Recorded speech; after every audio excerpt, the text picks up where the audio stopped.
J'ai découvert brusquement que ça ne m'intéressait plus. J'ai tout abandonné. Pognon, pognon, pognon, pognon, pognon. Je n'entends parler que de ça tous les jours. Ce qu'il faudrait, c'est un bon boulot, bien abrutissant. L'avenir, toujours si clair pour moi, était devenu comme une autoroute sombre la nuit. Et toi, t'es heureux? Bonjour à tous et bienvenue sur Déclic, le podcast qui s'intéresse aux personnes qui ont démarré une nouvelle vie. Qu'ils aient eu un déclic ou qu'ils aient pris une claque, nos invités vous racontent comment ils ont su se réinventer. Aujourd'hui, je reçois Jean-Emmanuel Combe, un ancien informaticien qui a finalement décidé de consacrer sa vie à l'hypnose. On parle évidemment de sa découverte de l'hypnose et des différentes techniques qu'il est allé tester seul, dans la rue, en proposant aux passants une expérience enrichissante. C'est à travers son blog et sa chaîne YouTube Street Hypnose que Jean-Emmanuel a partagé son expérience, créant ainsi un réel mouvement autour de l'hypnose de rue, qui privilégie la bienveillance et le respect au détriment du spectacle. Entre-temps, Jean-Emmanuel a écrit un livre dont on va beaucoup parler et a organisé de nombreuses formations dans toute la France. Et pas seulement pour les curieux, puisqu'il a également été enseignant à la faculté de médecine de Paris. J'espère que cet épisode vous plaira. Pour me soutenir, c'est très simple. Il vous suffit de mettre une note sur iTunes pour les iPhones ou sur Podcast Addict si vous avez un téléphone Android. Ça prend 2 minutes et c'est extrêmement important puisque ça permet de faire connaître le podcast. Bonne écoute. Eh bien, bonjour à tous. Aujourd'hui, je suis avec Jean-Emmanuel. Salut Jean-Emmanuel. Salut. Alors Jean-Emmanuel, je suis vraiment content de t'accueillir aujourd'hui parce que tu es un ancien informaticien et tu t'es passionné par l'hypnose il y a des années et tu as consacré ta vie à l'apprentissage de l'hypnose. Alors ma vie, je ne sais pas, mais en tout cas ces prochaines années, ça c'est sûr. Ouais. Je souhaite vraiment m'investir à fond dans l'hypnose et puis essayer de me donner ma petite patte à ce domaine encore pas très très bien compris. Je suis en tout cas très content parce que c'est un domaine qui m'intéresse particulièrement. Alors j'ai jamais pratiqué comme je te disais juste avant, mais c'est quelque chose qui m'a intéressé. J'ai notamment lu ton livre, donc je pense qu'on en parlera un petit peu plus tard dans l'interview. Et j'ai beaucoup aimé en tout cas dans ton livre le fait que tu démystifies un petit peu cette pratique. Donc j'aimerais que tu commences par nous dire un petit peu qu'est-ce que l'hypnose et quand l'as-tu découverte, la pratique, et voilà. Alors décrire l'hypnose comme ça va être quand même vachement difficile. Je vais essayer de donner en tout cas ma façon de voir l'hypnose qui ne représente absolument pas l'intégralité de ce qui se fait en hypnose aujourd'hui. En tout cas, ma vision de l'hypnose aujourd'hui, c'est redonner la parole à notre corps, à notre inconscient, être capable de communiquer avec lui et en retirer quelque chose de positif pour notre vie, que ce soit dans le ludique, pour s'amuser, que ce soit dans le thérapeutique, le médical, pour accompagner des opérations, pour arrêter de fumer, enlever des phobies, etc. Où je suis persuadé qu'au final, tous ces symptômes viennent au fond de notre corps et de ce qu'il souhaite nous dire et que nous ne savons pas entendre. Et pour moi, l'hypnose, c'est cet outil qui va permettre de redonner la parole à notre inconscient. Après, comment moi j'ai découvert l'hypnose, ça s'est fait de manière assez chaotique. J'ai eu un diagnostic de diabète de type 1 en 2008, février 2008. J'ai été hospitalisé pendant plus d'une semaine. Et puis, durant cette hospitalisation, je m'ennuyais à mourir. Et j'ai regardé des vidéos sur Internet, sur YouTube, et jusqu'à que je tombe sur la vidéo d'un certain Darren Brown, que j'adore, qui est un illusionniste anglo-saxon. Et je l'ai vu en spectacle à Londres, figure-toi. Moi aussi, je l'ai vu à Aylesbury, donc pas très très loin de Londres. Et j'ai vu son spectacle qui s'appelle Miracle, donc il y a Miracle, il y a quelques années déjà. Et puis donc c'était une histoire d'ailleurs, c'était symbolique pour moi, ça concrétisait un petit peu toute cette vision-là, parce que je l'ai vu il y a quelques années, mais cette vidéo dont je parle, je l'ai vue en 2008, donc ça remonte à 10 ans en arrière. Il est aussi magicien et mentaliste, il fait un peu de tout. Ouais, c'est ça. Il est même surtout magicien et mentaliste, mais dans ses vidéos en 2008, il commençait à introduire un petit peu d'hypnose. Et autant je connaissais parfaitement bien le monde de la magie et du mentalisme, pour y avoir un petit peu touché, pour avoir des connaissances dans ce milieu-là, autant la partie hypnotique était restée un mystère pour moi, donc j'ai souhaité savoir un petit peu comment ça fonctionne. Et puis de fil en aiguille, j'ai compris que ça me plaisait beaucoup. Et figure-toi que c'est un peu pareil pour moi en tout cas, parce que j'ai fait pendant très longtemps de la magie et je pense que c'est un petit peu par ce biais-là que j'ai découvert l'hypnose. Du coup, si on revient un petit peu sur ce que tu disais avant, tu as parlé d'hypnose thérapeutique, donc tu as mentionné le fait d'arrêter de fumer par exemple. Quelles vont être les différences entre ce qu'on appelle l'hypnose thérapeutique et effectivement l'hypnose de spectacle, ce qu'on va pouvoir voir au spectacle de Darren Brown ou par exemple de Mesmer? Alors déjà pour moi le spectacle de Mesmer et de Darren Brown n'a strictement rien à voir, ou pour moi par exemple le spectacle de Mesmer est simplement un show. C'est un show. Il est là pour que tous les gens dans la salle fassent waouh et rigolent un bon coup et passent un bon moment. Et il a même eu des trophées de comédien. Donc c'est vraiment c'est un comédien. Il est là pour faire un show. Alors que Darren Brown, pour moi, on est davantage dans un message un petit peu plus profond où on ressort du spectacle, on est quand même pas mal chamboulé. On se dit waouh. La réalité en prend un coup finalement et on se demande mais c'est quoi la réalité au final?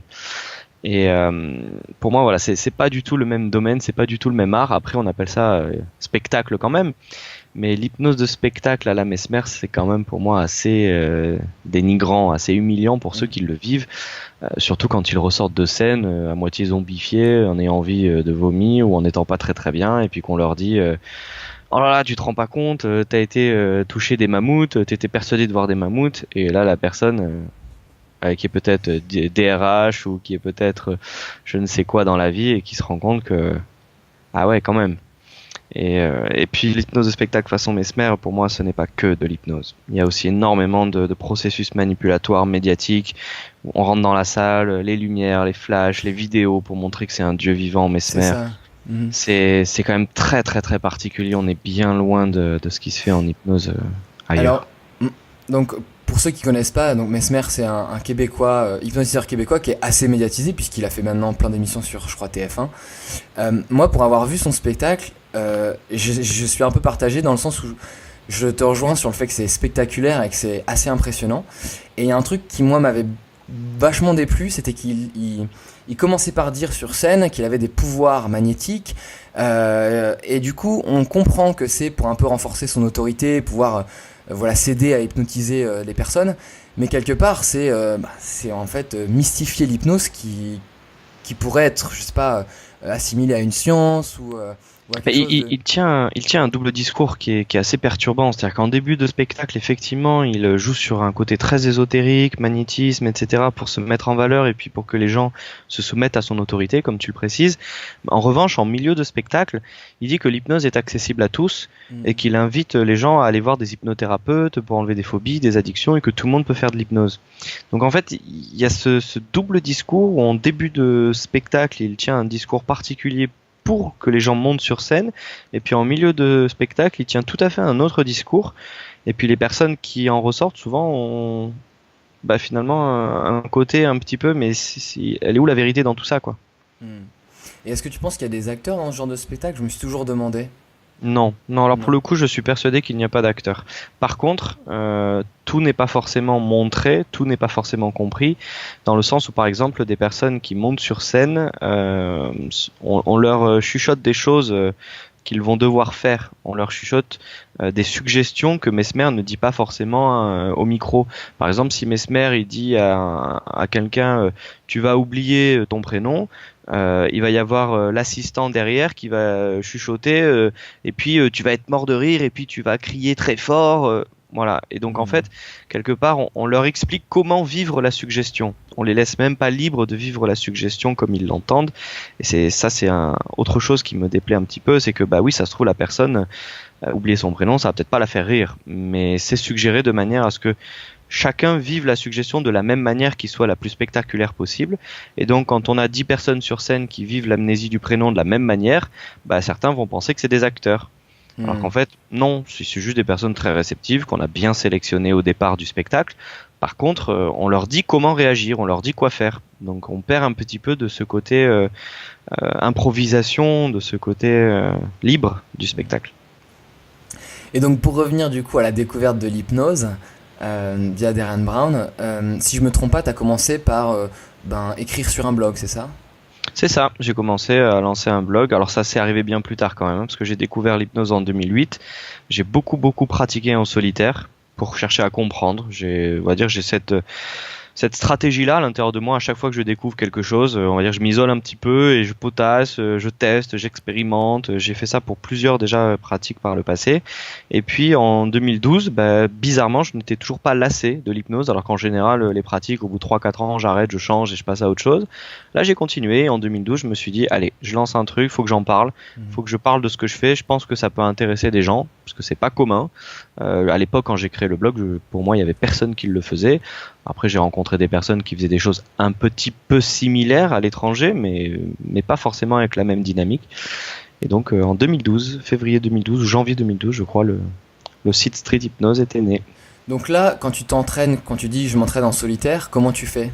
Est-ce que tu as des manuels? Est-ce que du coup tu t'entraînes sur personne? Est-ce que c'est de l'auto-hypnose? Est-ce que tu fais sur Ah non, je m'entraînais justement. J'ai eu cette idée de me dire que si à un moment donné mon cercle d'amis est assez restreint et qu'ils ne souhaitent pas forcément que je les hypnotise tous les jours pendant 5 ans, il va falloir que j'enrichisse finalement ce panel de volontaires à hypnotiser. Et puis j'ai eu cette idée d'aller dans des parcs à Toulouse, parce que Toulouse est une belle ville, c'est vivant, et donc j'ai été au bord de la Garonne, et puis j'ai interrogé des petits groupes, des couples, pour leur demander s'ils seraient d'accord pour vivre une expérience gratuitement, en échange de quoi eux apprendraient des choses, moi j'apprendrais des choses, gagnant-gagnant. Et puis je m'attendais pas forcément à avoir des réponses positives, et bien mal m'en a pris, parce que les gens ont accepté. Et j'ai pu hypnotiser comme ça des centaines, voire des milliers de personnes pendant cet espace-là, pendant ces 4 années. Et ça a été très très très forgeur d'avoir comme ça des profils que je ne connais ni d'Ève ni d'Adam, qui viennent de tous horizons, qui acceptent de se faire hypnotiser. Alors j'ai commencé par potasser, mais à un moment donné, l'hypnose, ça s'apprend pas dans les livres, quoi. Ouais, t'es obligé de pratiquer. Et à ce moment-là, t'es toujours informaticien? Tout à fait. Là, je suis même encore dans mes études d'informatique. J'ai même pas encore le job. Je suis étudiant à ce moment-là. Et alors, moi j'ai le stéréotype un petit peu de l'informaticien très timide, très introverti, et c'est vrai que on le voit sur YouTube, toi tu prends le contre-pied d'un Mesmer par exemple qui choisit un petit peu l'audience qui va faire venir sur scène, puisqu'il y a des tests qui sont faits. Toi tu vas vraiment te confronter, aborder des couples, comme tu dis, des gens dans la rue, ça doit faire les boules, ça doit vraiment te foutre les boules. Ah moi je suis timide, je suis très introverti à la base. Après j'ai appris que on pouvait contrôler tout ça, qu'on pouvait aller au-delà de ça. Mais c'est vrai qu'à la base je suis quelqu'un de très timide, introverti, qu'ose pas parler aux filles. Le grand cliché de l'informaticien geek, ça c'est clair que j'étais là-dedans. À la différence près que si à un moment donné j'ai envie de faire quelque chose, rien ne m'arrête. Voilà, c'est peut-être cette différence-là qui fait que j'ai pu faire ça tout seul, et que même si ça n'a pas été facile, parce qu'aujourd'hui, on va dire que c'est davantage connu, c'est plus représentatif, on entend parler d'hypnose partout. En 2008, non, on n'en entendait parler nulle part. C'était tout le monde pensait que c'était réservé à une élite, il fallait avoir un don pour apprendre l'hypnose. On était loin des Mesmer d'aujourd'hui. C'était plus des gens qui faisaient les gros yeux pour hypnotiser en prenant le pouvoir du corps et de l'esprit. Donc effectivement, quand j'allais dans la rue, la plupart des gens, de toute façon, n'en avaient jamais entendu parler. Tu dis qu'aujourd'hui, c'est un petit peu plus connu, mais quelle est l'image de l'hypnose pour toi? Est-ce que ça a une image un peu plus améliorative qu'avant?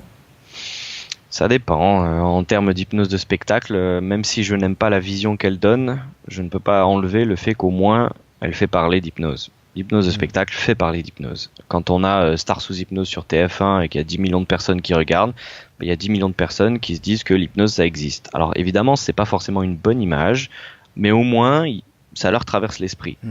Après les gens se renseignent. Voilà, exactement. Et après, évidemment, selon où ils se renseignent et ce qu'ils vont voir, ils vont avoir ensuite des dynamiques différentes. Pour l'hypnose médicale, on est dans une dynamique un peu plus politique, économique. Aujourd'hui, il y a une guéguerre où les médecins veulent que l'hypnose soit légiférée, que seuls les médecins puissent pratiquer l'hypnose.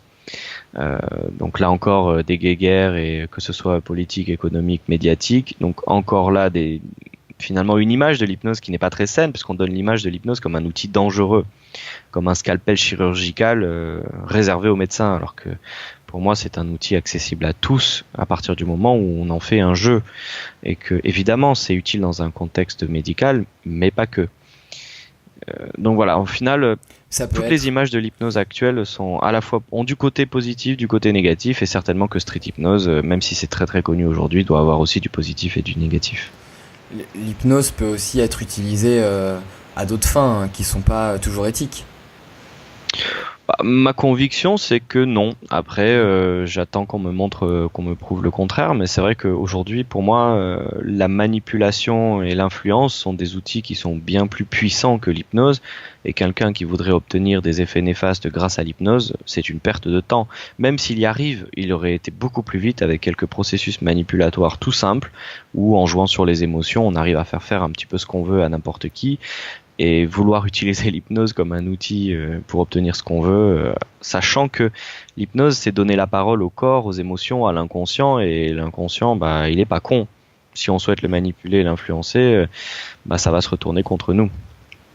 Et pour toi, c'est pas des choses qui sont assez proches finalement, tout ce qui va être justement influence et hypnose, c'est-à-dire que on parlait du phénomène d'autorité tout à l'heure, c'est important d'avoir une certaine autorité auprès de la personne avec qui, je sais pas si on peut appeler ça le patient ou la personne qui vit l'expérience de l'hypnose, et quelque part tu inculques des choses directement dans l'esprit. La notion qui est vraiment importante, c'est cette notion d'autorité. L'hypnose telle que je l'ai pratiquée au début, où je vais voir des gens dans la rue et que je les dérange en leur disant « acceptez-vous de vivre une expérience avec moi ?» J'ai aucune forme d'autorité, vu que je leur disais même j'y connais rien, je disais pas ça, mais dans le sens, je suis pas un expert, mais j'ai envie d'apprendre, j'ai envie de comprendre, puis je pourrais même vous envoyer un petit peu mes rapports pour que vous puissiez suivre un petit peu cette évolution-là, et j'étais pas du tout dans une dynamique d'autorité, et pourtant ça marchait très bien. J'ai vite compris qu'en fait l'hypnose qui fonctionnait le mieux était l'hypnose collaborative. Quand on collabore, quand on va dans la même direction avec le client, le volontaire, le patient, alors on va vachement plus loin. Par contre, là où il peut y avoir un petit peu des mauvaises compréhensions, c'est quand on mélange l'hypnose et la manipulation. Par exemple, en spectacle, pour moi, il y a peut-être 10% d'hypnose et 90% de manipulation. D'accord. La manipulation de soumission à l'autorité, comme on en parlait déjà tout à l'heure. Il y a la manipulation aussi de pression sociale, où quand on se retrouve sur scène avec les doigts collés et puis 8000 personnes qui nous regardent, je vous assure qu'on fait et l'hypnotiseur, en fait, notre ego ne nous permettra pas de venir casser l'hypnotiseur en lui disant non mais ça marche pas ton truc, on va jouer le jeu, on va rester sur scène. Il y en a même qui disent à la fin du spectacle, c'est bizarre hein, mais je faisais tout ce que l'hypnotiseur me disait, je savais bien que je pouvais arrêter à tout moment, mais j'étais entraîné dans l'histoire, j'étais entraîné dans le jeu, puis en fait je sais même pas si j'étais sous hypnose ou pas, mais j'ai fait le truc, j'ai fait tout ce qu'il me disait. Ces gens-là ne sont même pas dans un vrai état d'hypnose. Ils ont juste été manipulés et à un moment donné, on fait ce qu'on leur a dit. Il y a des expériences très intéressantes à lire, comme l'expérience de Milgram, l'expérience de Stanford, qui sont des expériences de psychologie sociale qui montrent la capacité de l'être humain à être contrôlé, manipulé par l'autorité et la pression sociale. Où en fait l'hypnose, à côté, on parle plus d'influence de manipulation, on parle de suggestion. On suggère des choses et la personne ensuite l'accepte et vit quelque chose ou la refuse, et dans ce cas-là, ça ne fonctionne pas. Et du coup, comment ça a évolué vers ta nouvelle profession ? En fait, ça s'est fait vraiment naturellement dans le sens où j'ai commencé mon boulot d'informaticien, j'ai eu en plus très vite de grandes responsabilités pour mon jeune âge, ça se passait vraiment très bien payé. Honnêtement, la petite vie tranquille s'annonçait.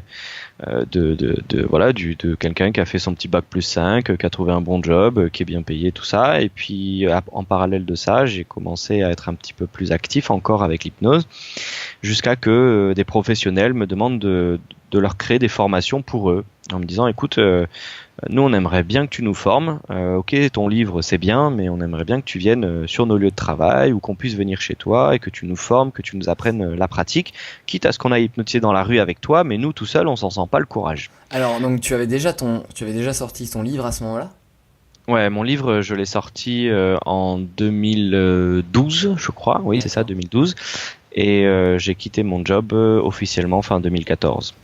D'accord, ok, donc chronologiquement, ouais, j'ai cru que tu étais déjà à plein temps quand tu avais écrit ton livre. Non, j'ai écrit mon livre sur mes heures libres, à la fin du travail. Combien de temps ça t'a pris ? Plusieurs mois. J'ai pas après noté d'événements précis, j'ai pas noté l'agenda de combien de temps ça m'a pris, mais ça a été très impulsif, c'est-à-dire que je pouvais très bien écrire pendant 8 heures un soir. C'est-à-dire, je rentre, je mange pas, j'écris, et puis ne pas y toucher pendant une semaine, et puis me remettre dedans pendant 5 jours non-stop. J'ai une manière d'écrire très impulsive. Je sais pas forcément 2 heures par jour pendant 6 mois. Et puis, en fait, ça s'est fait aussi en plusieurs étapes. Avant, je donnais gratuitement 50 pages. C'est un PDF que j'avais créé. 50 pages que je donnais gratuitement. Via ton blog Voilà, via le blog en échange de l'email. De l'email, exactement. Donc moi, ça me faisait développer une newsletter et puis je donnais gratuitement ce PDF. Donc ça a marché, on va dire, pendant un bon moment. Et puis pareil, on m'a demandé, bon, c'est bien beau ton PDF de 50 pages, mais nous, si tu écris 300 pages et que ça a un prix, on l'achète. Donc je me suis dit, bon, bah, il n'y a plus qu'à. Hein. Donc à la base, c'était pas forcément prévu, mais on me l'a tellement demandé et limite harcelé que j'ai sauté le pas. J'ai écrit donc La Voix de l'inconscient et c'est sorti d'abord en PDF. Je comptais me limiter à ça. Je n'avais pas forcément envie de devenir un auteur avec un livre publié et tout ça. Et puis en fait, pareil, on m'a dit ouais, c'est bien beau ton PDF, mais nous on a envie de le lire, on a envie de l'avoir en papier, quoi. On a envie de pouvoir prendre des notes, on a envie de l'avoir dans notre bibliothèque. Et du coup j'ai sorti le livre en version papier, peut-être 1 an plus tard. D'accord.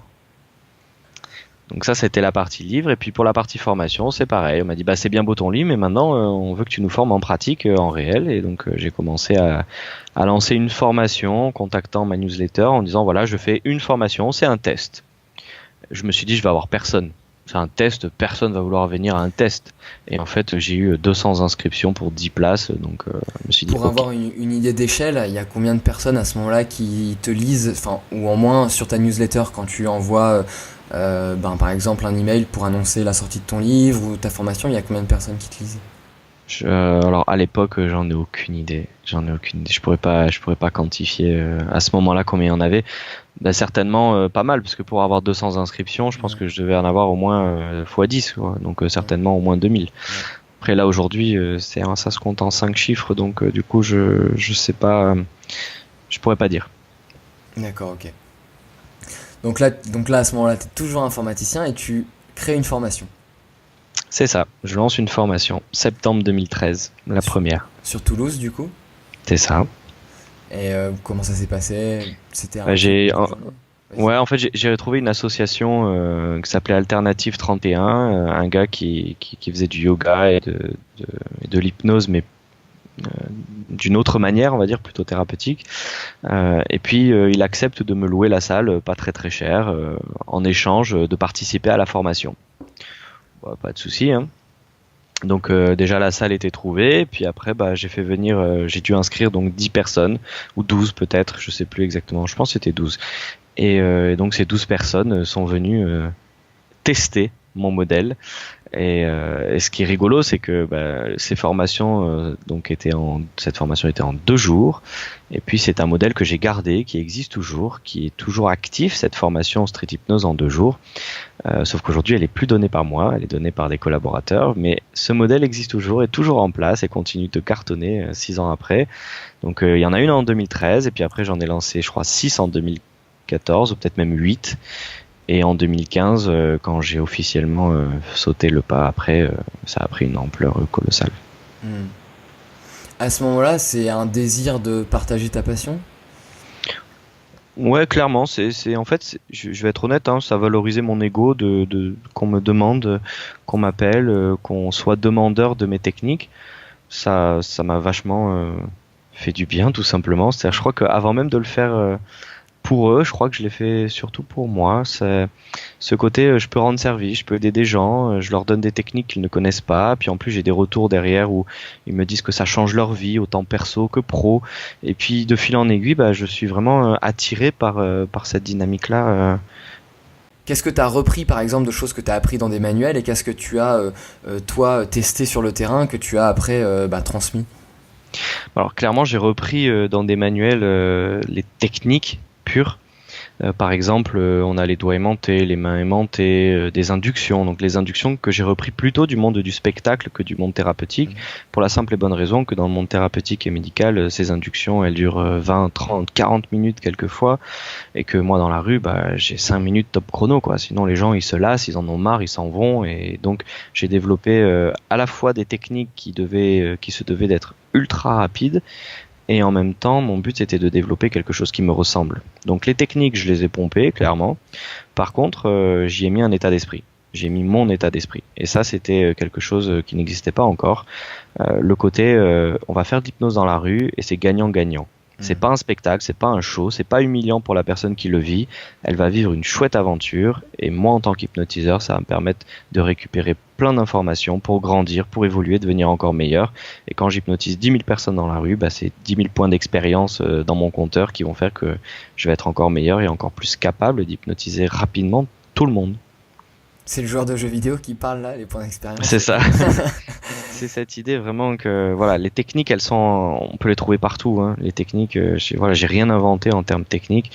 Par contre, dans l'état d'esprit, je pense que j'y ai mis ma petite pierre. Pour être sûr de bien comprendre, ce qu'on appelle induction, c'est du coup des petits exercices qui vont permettre à la personne d'être en transe, c'est ça? De rentrer en transe. C'est ça, c'est finalement de rentrer dans un état un petit peu différent où elle accède à son imaginaire, à son corps, à son inconscient, qui lui va pouvoir prendre le dessus momentanément et faire des effets un petit peu rigolos, comme les pieds collés au sol, impossible à décoller, comme être persuadé de s'appeler par un autre prénom, comme halluciner sa star préférée devant soi. Où en fait on se rend compte que ce qu'on appelle la réalité est quelque chose de très conditionné et qu'en fait on peut en sortir grâce à son imaginaire et ce qu'on appelle l'hypnose. C'est vraiment difficile à imaginer. Je lisais dans ton livre, j'ai relu du coup un petit passage de ton livre tout à l'heure pour être prêt, que tu disais que le fait d'être en transe est assez proche de l'état méditatif. J'ai du mal à imaginer quelqu'un en pleine méditation qui d'un seul coup aurait une hallucination, tu vois, ça me paraît tellement loin. En fait, pour moi, non, mais c'est sûr. C'est-à-dire que la différence entre l'état méditatif et l'état hypnotique, c'est que l'état méditatif, on rentre dans quelque chose d'un peu stuporeux, c'est-à-dire vraiment on s'endort, c'est un peu léthargique, mais on va aller quand même à l'intérieur de soi changer sa réalité. Changer son passé, changer ses émotions, changer ses réactions, ses comportements, comprendre des choses, etc. Donc il y a quand même une ouverture sur soi à l'intérieur qui est très intéressante. L'hypnose, elle va aussi apporter un éveil, c'est-à-dire qu'à un moment donné, l'hypnose, c'est j'ouvre les yeux et je vis le monde différemment. Alors que la méditation, quand j'ouvre les yeux, je ressors.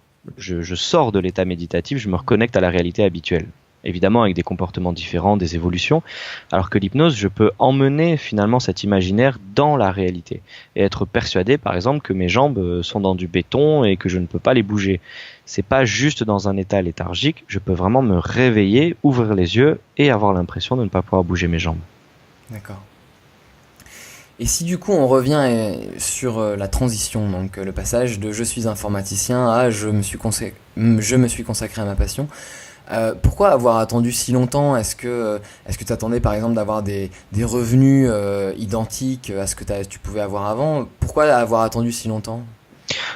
Honnêtement, j'avais pas papa maman derrière pour m'aider, donc c'est vrai que le côté j'ai un salaire, j'ai un CDI et j'ai un toit, c'est vrai que c'est quand même important pour moi et que je ne savais absolument pas si sauter le pas allait me permettre de gagner ma vie avec, vu que je commençais à vendre des livres, d'accord, ça me faisait un revenu complémentaire, mais ça me faisait de l'argent de poche, ça me faisait pas de quoi devenir millionnaire. Donc du coup, sauter le pas prenait le risque pour moi qu'à un moment donné, si jamais je dois changer d'appartement, des agences de location puissent me refuser de me prêter un toit. Ou des particuliers puissent me refuser, parce que si je gagne pas 3 fois le montant du loyer, vous connaissez l'histoire, c'est difficile de louer un appartement, sachant que je n'ai pas de garant, j'ai pas de cautionneur, donc il y avait ce risque-là pour moi, et donc en fait j'ai fait un pacte avec mon corps, mon inconscient, j'ai fait un pacte où on s'est dit ensemble, je quitte mon boulot à partir du moment où j'ai un appartement acheté, un toit, et le crédit, je le rembourserai, même s'il faut que je travaille au noir et que je fasse on va dire de la plonge, je rembourserai mon crédit. Mais que je ne sois pas dépendant finalement d'un montant de salaire minimum pour avoir un toit. Donc, puis la première année, de toute façon, je me suis versé 0 salaire. La deuxième, 700 net. Donc, forcément, les agences de location, elles n'auraient pas trop accepté. Ouais, c'était une question d'assurance. C'est ça, je savais que j'avais un petit peu d'économie pour tenir le coup, puisque en étant informaticien, j'avoue qu'on est quand même plutôt bien payé, mais je ne savais pas si dans la durée c'était vraiment jouable ou pas, quoi. D'accord. Aujourd'hui, donc, tu parlais tout à l'heure de collaborateurs qui s'occupent principalement des formations. Moi, j'ai lu aussi sur ton blog, alors je sais pas si tu le fais toujours, mais que tu avais 2 patients par jour. Alors, je sais pas si on peut appeler ça des patients, mais en tout cas 2 personnes avec qui tu fais des séances d'hypnose. Je savais pas que j'avais écrit ça, mais oui, je garde ce rythme-là en plus. Tu gardes ce rythme-là, d'accord. Donc aujourd'hui, c'est ça, tu m'avais dit que tu faisais des interventions aussi dans certains hôpitaux. C'est ça. Alors aujourd'hui, mon activité, si on la résume, donc il y a une activité auteur, donc vente de livres. Il y a une activité street hypnose, on va dire un peu de franchiseur, où en fait j'ai des collaborateurs qui un petit peu partout en France font des formations street hypnose en mon nom, avec cet état d'esprit que j'ai développé et créé. C'est les gens que tu as formés ? C'est ça, c'est des gens que j'ai formés et qui sont devenus des proches, mais que au final que je côtoyais déjà avant, hein, dans le cadre de la communauté Street Hypnose, qui est une communauté assez large. On est sur le forum plus de 4000, donc il y a quand même du monde autour de ce mouvement-là. Et puis j'ai aussi une activité donc formateur plus thérapeutique médicale, où là effectivement on m'invite dans des cliniques, dans des CHU, pour aller aider des médecins anesthésistes, des manipulateurs radio à gérer leurs patients et leurs problématiques de la douleur, de la claustrophobie, etc., etc. Et puis là, petit à petit, je développe un nouveau truc qui s'appelle Oomkar et qui est spécialisé dans l'hypnose thérapeutique cette fois, où je formerai des gens avec une collaboratrice qui s'appelle Julie, qui est infirmière, et on va former des gens à l'hypnothérapie sur des formations beaucoup plus longues cette fois. D'accord. Parce que c'est ça, aujourd'hui, pour se former en France, quelles sont les possibilités ? Alors en tant que médecin, on a accès à des formations particulières, notamment en interne, dans les CHU, dans des diplômes universitaires, etc. Ces diplômes ne sont pas forcément reconnus d'un point de vue étatique, mais sont reconnus d'un point de vue médical. Ensuite, il y a des formations qui sont non médicalisées, qui sont réservées, on va dire, à tout un chacun. Tout le monde peut aller se former à l'hypnose thérapeutique aujourd'hui dans des instituts en France. Donc moi, la version que je propose sera évidemment celle-là. Mon but, c'est que l'hypnose soit accessible à tout le monde. Par contre, il suffit de faire bien la démarcation entre quand est-ce que l'hypnose soigne, et là c'est réservé aux médecins, et quand est-ce que l'hypnose accompagne, qu'elle aide, et là ça peut être accessible à tous. Et c'est vrai que quand on me demande d'aller dans un bloc opératoire pour faire des anesthésies sous hypnose alors que je ne suis pas médecin, quelquefois ça me surprend, mais au final, tant que je suis accompagné par un médecin, guidé par un médecin et sous la supervision d'un médecin, il n'y a aucun souci. Après, donc il y a des formations, même des fois discount, hein, on voit des trucs sur internet, devenir hypnothérapeute en ligne, en 5 jours, à 60 €, quoi. Mais bon, après, faut savoir un petit peu trier et savoir ce qu'on veut, quoi. D'accord. Ça t'est déjà arrivé justement d'hypnotiser des personnes pendant une opération et que ça fonctionne pas, ou que la personne ressente encore la douleur ? Non, après, c'est quand même bien fait, c'est-à-dire que soit on pratique ce qu'on appelle l'hypnosédation, et dans ce cas-là, on va créer l'hypnose la plus profonde possible et ajuster ensuite par la chimie, le gaz en conséquence. Mais ça permet déjà de réduire énormément les doses chimiques par rapport à d'habitude. Et puis sinon, il peut aussi y avoir des préparations à l'anesthésie par hypnose, où là, on est capable d'avoir des anesthésies complètes par hypnose, où on peut faire des opérations sans aucune chimie. Mais là, ça demande un petit peu plus de temps, mais tout est possible. Après, c'est vrai que comme on est aujourd'hui dans des CHU dont la dynamique est d'avant tout de faire des sous, hein, on est dans des entreprises avant tout aujourd'hui. Quand on va dans un CHU, c'est vrai que faut que ça aille vite. Donc on est plus dans une dynamique d'hypnosédation où on prend 10 minutes, un quart d'heure, on fait une petite hypnose et puis on réduit la chimie et c'est déjà bien. Ça reste des séances beaucoup plus longues que ce que tu pouvais faire dans la rue. Oui, c'est pour ça qu'on m'appelle moi. C'est que si on appelle un médecin qui a été formé au DU d'hypnose, j'en sais rien, à telle ville ou telle ville, c'est vrai qu'ils ont la problématique de ne pas savoir faire de l'hypnose rapide. Et que quand ils demandent à avoir 2 heures pour préparer une personne, on leur accorde pas parce que ça coûte trop cher. 2 heures d'un médecin qui, pour des actes qu'en plus ne sont même pas souvent codifiés, qui ne sont pas remboursés, donc c'est vrai que c'est un peu compliqué, alors que moi j'ai cette particularité que ça aille très très vite, et donc même si je ne suis pas médecin, c'est vrai que quelquefois ils préfèrent appeler à moi, m'appeler à l'aide pour voir si c'est possible dans des contextes un peu particuliers où il y a du bruit autour, où c'est très rapide, où finalement dans des conditions qui ne sont pas idéales, supposément, est-ce qu'il est possible d'hypnotiser, d'avoir des résultats? Et tes proches, ils ont réagi comment au moment de cette transition? Est-ce que tu leur en avais parlé? Bon, je suppose que a priori, vu que c'était, enfin tout ce que tu crées comme contenu, c'était public, je suppose qu'ils étaient au courant, mais est-ce qu'ils t'ont encouragé? Est-ce qu'ils avaient un petit peu peur? La plupart de mes proches m'ont encouragé, c'est clair. Par contre, j'ai eu quand même des petits freins de la part de ma maman qui se faisait énormément de soucis, qui était la première à avoir peur de ce qui peut se passer après, quoi. Je veux dire, pour elle, c'était vachement rassurant d'avoir un fils qui travaille, qui a un CDI, qui est bien positionné, et qui est prêt pour faire sa vie comme ça, bien intégré dans la société. Et puis quand je lui dis maman, je quitte tout, évidemment, ça l'a fait flipper, quoi. Elle a eu beaucoup peur. Elle a essayé de m'en dissuader.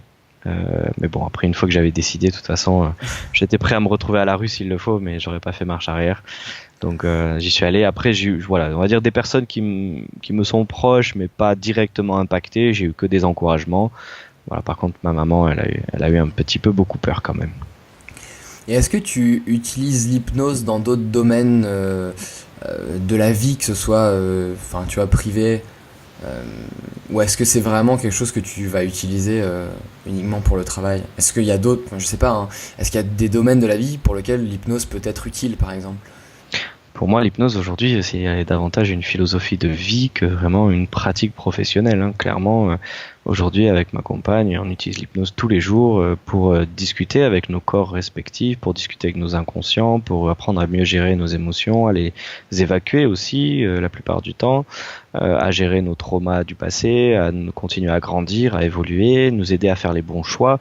C'est-à-dire quand on a un choix de vie, quand on peut vraiment se connecter à ses tripes, à son cœur et savoir que c'est ce choix-là qui est bon pour nous, ça fait du bien. Alors que très souvent, on est un petit peu en conflit entre la raison d'un côté, le cœur de l'autre, et finalement, on balance d'un côté, de l'autre, et les choix ne se font pas, et souvent on passe à côté d'opportunités. Donc c'est vrai que l'hypnose aujourd'hui, c'est devenu un quotidien. Puis après, il y a aussi la gestion de la douleur qui est très intéressante sous hypnose, que ce soit pour préparer un accouchement, que ce soit préparer à une opération dentaire, que ce soit par rapport à la phobie du dentiste ou la peur de prendre l'avion.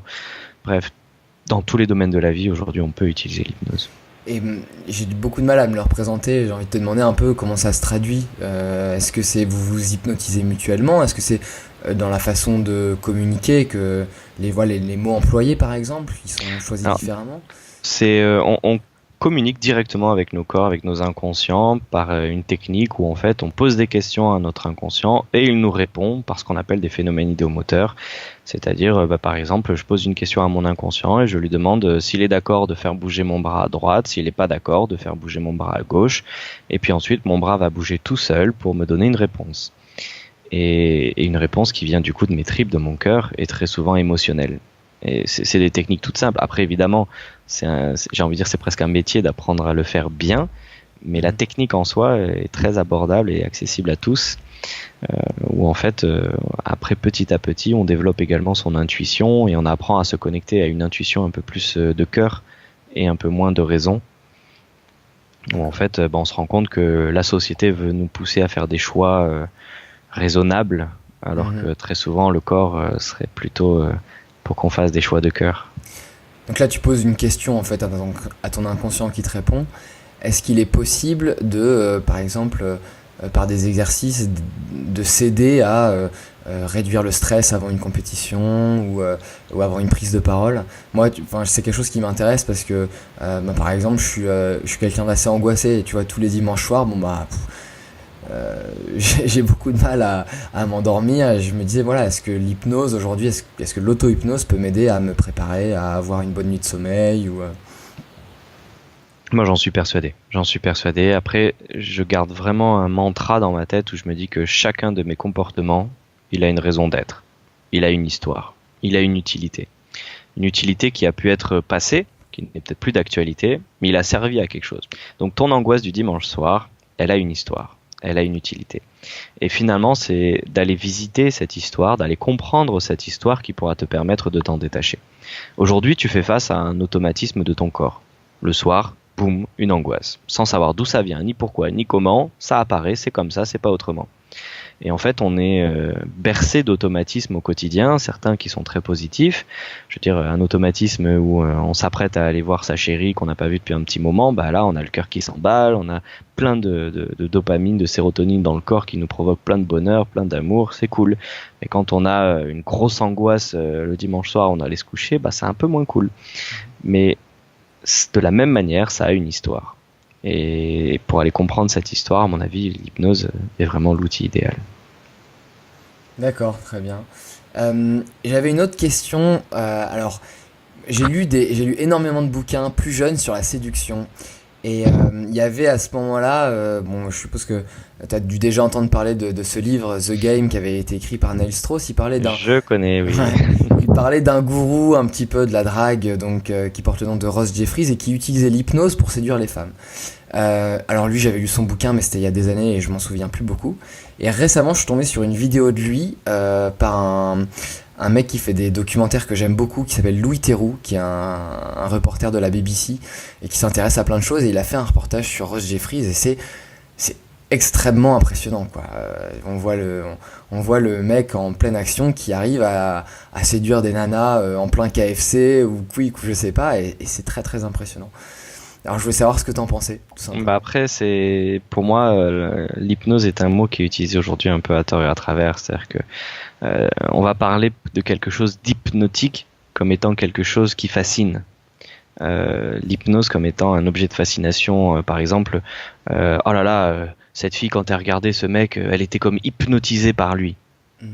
Et ça, c'est quelque chose qui, on va dire, qui est tombé dans le langage courant, mais qui n'a rien à voir avec la pratique de l'hypnose. Donc après, dans la séduction, on est davantage dans des techniques de communication émotionnelle où le but c'est de toucher l'autre à un niveau émotionnel pour justement le séduire.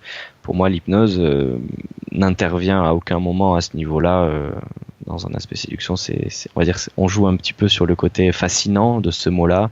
On joue un petit peu sur les fantasmes des gens de se dire que grâce à l'hypnose, ils vont pouvoir prendre le contrôle du sexe opposé, pouvoir le séduire plus facilement. Mais non, là, c'est du pur fantasme. D'accord. Donc pour toi, il utilise d'autres procédés, d'autres techniques pour séduire cette fille et en aucun cas, il utilise l'hypnose. Oui, clairement. Très bien, écoute, j'ai préparé d'autres petites questions très rapides. C'est des questions pour apprendre à te connaître, pour finir sur une note un petit peu sympa. Ouais. Je vais te les poser dès que t'es prêt. Allez, c'est parti. Super. Un blogueur qui t'a inspiré au lancement de ton projet? Comment il s'appelait déjà? Julien Arsin. C'était un pote c'était un pote d'informatique. C'est lui qui a créé son blog et qui m'a dit oh là là, j'ai créé un blog. Je lui ai dit parle-moi-en, qu'est-ce que c'est un blog, comment ça marche? Et puis c'est ça qui m'a inspiré pour créer le mien. D'accord. Si tu pouvais... Donc après j'ai pas de blogueur, on va dire, j'ai jamais vraiment lu des blogs, etc. J'ai créé le mien mais sans forcément en lire d'autres. Ok. Si tu pouvais tout faire et tout réussir, tu ferais quoi? Je continuerai ma route. Mais très bien comme ça. Que dirais-tu au Jean-Emmanuel qui ne s'est pas encore lancé? Courage, accroche-toi, ça va venir. Un trait de personnalité que tu changerais? Un trait de personnalité. Non, ça c'est compliqué. Je dirais peut-être l'irritabilité. J'aime pas quelquefois être irritable. J'aimerais être le grand zen, celui qui reste toujours calme quoi qu'il arrive. Qu'est-ce qui te motive et t'aide à te lever le matin? Pouvoir me coucher le soir en me disant que j'ai fait quelque chose d'utile. Est-ce que t'as un regret dans la vie? Non. Et si tu pouvais avoir un pouvoir magique, ce serait lequel? Pouvoir lire plus facilement à l'intérieur des gens. Pas mal. Très bien, écoute, moi j'ai une dernière question, c'est très personnel. Si je veux en apprendre plus sur l'hypnose, est-ce que tu me recommandes un ouvrage? Le mien. Je l'ai déjà lu, alors bien sûr pour les gens qui l'ont pas lu. Après, ça dépend quel type d'hypnose. C'est-à-dire que dans une hypnose vraiment ludique, pour apprendre l'hypnose pour le fun, pour hypnotiser ses copains, etc., clairement, Il n'y a pas mieux que mon livre, j'en fais de la pub, pas de souci. Par contre, dès qu'on rentre dans une hypnose un petit peu plus sérieuse, thérapeutique, médicale, rien ne vaut l'intégrale des articles de Milton Erickson, qui est aujourd'hui le père fondateur de l'hypnose ericksonienne et qui est aujourd'hui l'hypnose utilisée dans la thérapie médicale. Et ce qu'on peut voir à la télé quelquefois n'honore pas forcément ses écrits. Et ça vaut le coup de les lire. Alors c'est 4 tomes de 400 à 800 pages. Ouais, donc de mémoire, c'est extrêmement cher en plus. C'est pas donné, mais après à un moment donné, si on veut vraiment faire de l'hypnose sérieuse, ça vaut le coup d'y mettre un petit peu de sous. Après, il y a un livre qui est très vulgarisant sur l'hypnose qui s'appelle Monstres et baguettes magiques, qui est très sympa à lire, et même s'il y a des choses qui sont pas tout à fait correctes selon moi, ça reste un livre de vulgarisation qui est très facile à comprendre et qui donne une bonne image de l'hypnose quand même globalement. Donc voilà, s'il y en avait un que je recommanderais pour ceux qui souhaitent aller un petit peu plus loin dans l'hypnose, Monstres et baguettes magiques, ça fait quelques centaines de pages, c'est mignon à lire, c'est sympa, il y a plein de petites anecdotes, ça vaut le coup. Et évidemment ton livre, alors on fait de la pub sans problème, moi je te le dis franchement, j'ai vraiment beaucoup aimé. Alors je l'ai lu il y a très longtemps, je me souviens que c'est dans les premières semaines où j'arrivais à Londres, donc c'était probablement il y a 3 ans et demi, 4 ans, je sais pas exactement quand il est sorti, mais effectivement je vous le conseille parce que tu démystifies complètement l'hypnose. Il y a plein de schémas, c'est expliqué de manière très très simple.